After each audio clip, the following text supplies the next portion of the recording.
Hey guys, what's going on? Zeromata here with a first look gameplay and commentary for Call of Duty Ghosts on the PC.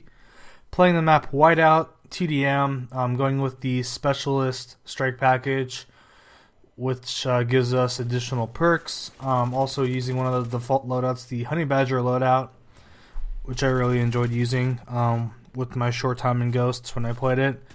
And I pretty much played Ghosts dedicatedly for like, I would say a week after it got released. I played it for a good chunk of time.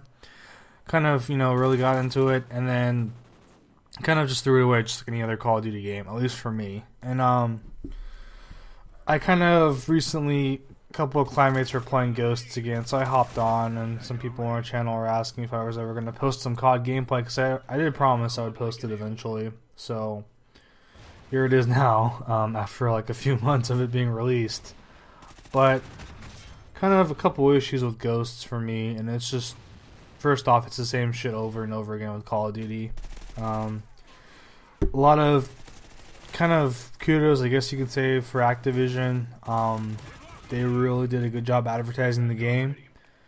A lot of bullshit that they kind of snuck in, kind of stuff like, oh, Ghost is utilizing a new revolutionary engine that has never before been seen on any Call of Duty game, when it was pretty much the same exact crap with some slight modifications and some more lens flare.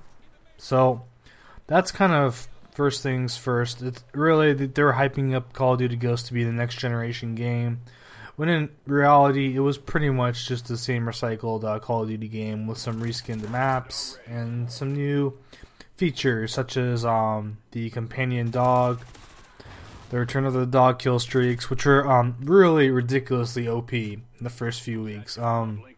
Having played it, or having played Ghost recently again, I noticed that the dogs die a lot faster than they did before. Like before, I mean, these dogs were made out of steel or something, because they would take like 12, 13 shots before they would die. But now they die in like 2 or 3 bullets. So they're not as ridiculously overpowered as they were before, from what I've noticed. And then kind of just looking back and comparing from when the game was released to how it is right now, kind of based upon the couple of games I played recently. A little bit more stable. They did do some fixes to the game in terms of how the game actually behaves from a performance standpoint, and how much the actual computer you can utilize. Because before, they had a bunch of stupid stuff on the game where if you didn't have more than 6 gigabytes of RAM, it would lock you out of the game and you couldn't even play the game. A lot of compatibility issues, like just a lot of stuff that was blatant that the game was a really poorly done console port, which is pretty customary for most Call of Duty games to begin with. So, I mean, kind of, I talked about this a lot in Battlefield 4, and it's just the story with Call of Duty. They never innovate. It's a cash grab every single time, and it's really disheartening to see, because first off, they can get away with doing that.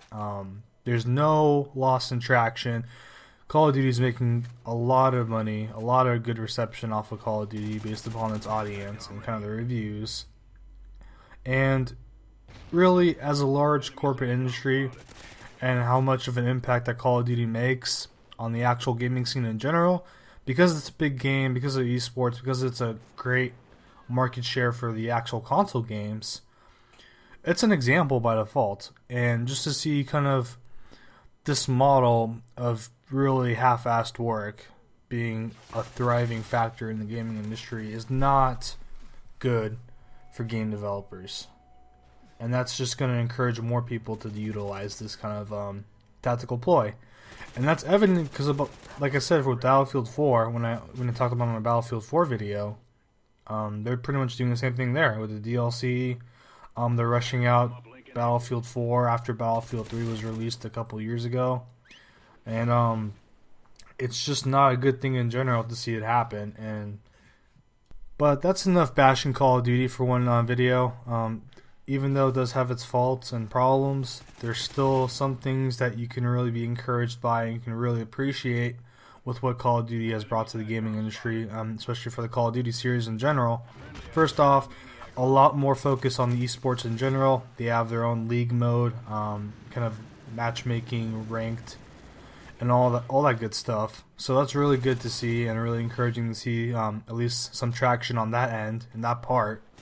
Second off, the amount of character customization and personalization that you can undergo in your character is the most from any Call of Duty series and any Call of Duty game ever. So a lot of progress has been made on that front. You can literally change anything you want about your character, from gender to appearance, camos, armor, gear, you name it, you can probably do it. So that's really cool to see them kind of add that sense of, TF2 hats, Planet 2, you got all your costumes and stuff. Blacklight, you can customize the crap out of your character. And you're seeing that more and more in a lot more games to come. So that's cool to see more personalization and see Call of Duty as an industry, kind of a standard, unfortunately, for a FPS game, also embrace that notion. And then, really, even though at its core Call of Duty is always going to be a traditional FPS game, just to see the new game modes that they provided, such as Cranked, which basically is kind of like a kill streak type of a game mode, just to see at least some forms of innovation or some forms of playing it by the dice, rolling the dice and trying out new things, and just to see them take that sort of a risk in some aspects is also an encouraging thought, at least from the whole game in particular. But aside from that, if you've played Call of Duty Black Ops 2, if you played Modern Warfare 4, if you played Modern Warfare 3, if you play any Call of Duty game, then you've probably played Call of Duty Ghosts, and you're probably going to feel right at home. So that's pretty much it for this video. If you have any questions or comments, definitely leave them down below. And thanks for watching as always, guys. Much appreciated.